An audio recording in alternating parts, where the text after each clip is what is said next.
What's up, everybody? Welcome back to Crypto Tea. I'm your host, Jason. I just wanted to make this quick video. I guess the CEO of Bitcoin Cash was on RT Today yesterday talking about how Bitcoin could potentially reach $1 million per coin in the future, and I don't know if that's really a reality. But let's watch this clip and you guys can decide down in the comments. Digital currency Bitcoin, once a toy for computer nerds, is now soaring in price, triggering a new gold rush. Is it just another bubble or the glimpse of the radically new financial future? Well, I asked Rick Falkvinge of Bitcoin Cash and founder of the Swedish Pirate Party. The new Bitcoin craze is making people rush into cryptocurrency investment, with the digital money's skyrocketing value putting it into the spotlight.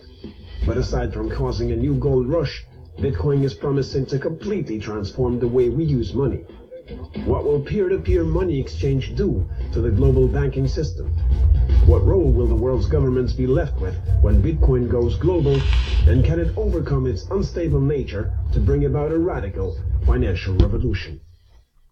Rick Falkvinge, welcome to the show. It's really great to have you on our program. Now, you predicted Bitcoin's thousand-fold increase back in 2011, and indeed, from $1 in February 2011 hit a record high of almost $7,880 last week, then had a plunge, and it's back up again. Now, why does it keep growing, and is there any price limit for Bitcoin? Yes, there is a price limit for Bitcoin and cryptocurrency. It cannot displace more money than exists in the world. So there is an upper ceiling. But that upper ceiling, if you're just regarding Bitcoin as a commodity on the market, which I think it is, like any currency, can easily go to 1 million or more per Bitcoin.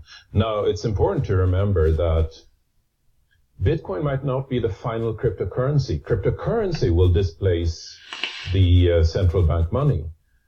But with social networks, we have 6 Degrees, which was replaced by Friendster, which was replaced by MySpace, which was replaced by Facebook. So some cryptocurrency is going to be worth a lot of money. Which one? Well, that's a gamble. So we're having this Bitcoin split, right? Without going into too much detail, we have 2 different versions of Bitcoin as of now. You're the man behind the Bitcoin Cash. This is a new version of Bitcoin that was created according to your organization in response to years of mismanagement of the Bitcoin legacy network. Is Bitcoin's decentralized nature its Achilles heel? Is it going to keep splintering because there will always be someone in the community who will be unhappy about the way it functions? A key aspect of Bitcoin is that it's permissionless. You don't need to ask anybody's permission to do anything. And this is key in the entire community, which is why I decided to publish a letter where I was chief executive officer without asking anybody's permission, as a way to illustrate that we're not asking permission. That's just part of our community. The person who's behind Bitcoin Cash would primarily be a French guy named Amaury Séché, who started working on this without asking anybody's permission. Now, you don't have to buy Bitcoins. You can mine them by using a high-powered processor like the one in a video card. And the gold rush is on. Here in Moscow, we already had a video card shortage. You literally couldn't find any in stores. Everybody was buying them up to furnish Bitcoin mining farms. But can Bitcoin really make everybody rich? No. Bitcoin cannot make everybody rich. Bitcoin right now is a huge wealth transfer to those who understand its implications early on. The last wealth transfer of this magnitude was around 1850, and it was about those who found oil. There's a huge wealth transfer going on right now, where those who used to be poor, nerdy, geeky, sitting in their mom's basement, if you like, are suddenly the new millionaire. Because for the last 200 or so years, it was the people who found oil that decided where money went, what research was made. And when the geeks and nerds are sitting on that money and deciding what research gets made, it's not going to be a better diesel engine. It's going to be a better solar panel. It's going to be teleportation. It's going to be space travel. I think that's going to be one of the more profound changes happening here. A wealth transfer to an entirely new type of people.